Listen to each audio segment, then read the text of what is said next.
আমার আল্লাহ বলেন, হে পৃথিবীর মানুষ, হে আমার বান্দারা, তোমরা দুনিয়ার মধ্যে গিয়েছো, আমি তোমাদেরকে দুনিয়ার মধ্যে পাঠাইলাম। পাঠাইবার পরে আমি জানি তোমরা অনেক অন্যায় পথে যাবে, অনেক কাজ করবে, যে কাজগুলোর মধ্যে তোমাদের গুনাহ হয়ে যাবে। হ্যাঁ বান্দা, তোমরা গুনাহ করবে তাও আমি ভালো মতো জানি, তোমরা পাপ করবে তাও আমি ভালো মতো জানি।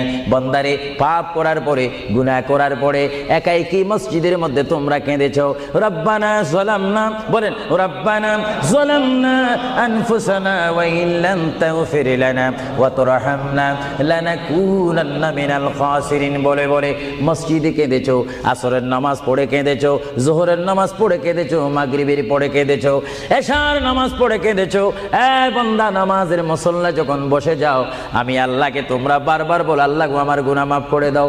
তারপরও আমি তোমাদের গুনাহ মাফ করে নিই। তারপরও তোমরা নিশি রাত্রে, মানুষ যখন ঘুমে যায়, তোমার বিবি যখন ঘুম যায়, তোমার ছেলে যখন ঘুম যায়, তুমি নিশি রাত্রে ঠান্ডা পানি দিয়ে ওযু বানিয়ে নামাজের মুসল্লায় বসে তুমি আবার যখন ডাক দাও, রব্বুল আলামিন, পৃথিবীর কোনো মানুষ আমার গুনাহ সম্পর্কে জানে না, তুমি আমার গুনাহ সম্পর্কে জানো।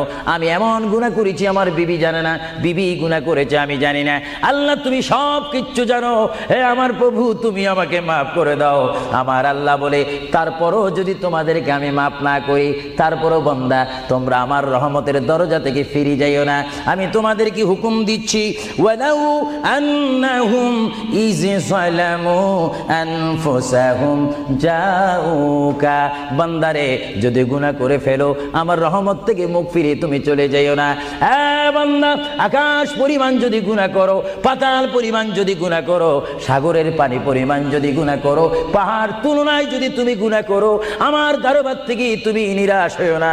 বান্দা, আমি তোমাকে একটি রাস্তা বাতাই দিচ্ছি, একটি পথ তোমাকে আমি দেখাই দিচ্ছি। সেই পথটি কোন পথ তোমরা জানো?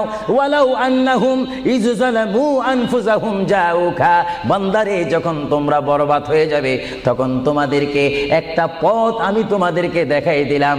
সেই পথটির নাম হচ্ছে আমার রাসূলের মদিনা। জোরে বলেন সুবহানাল্লাহ।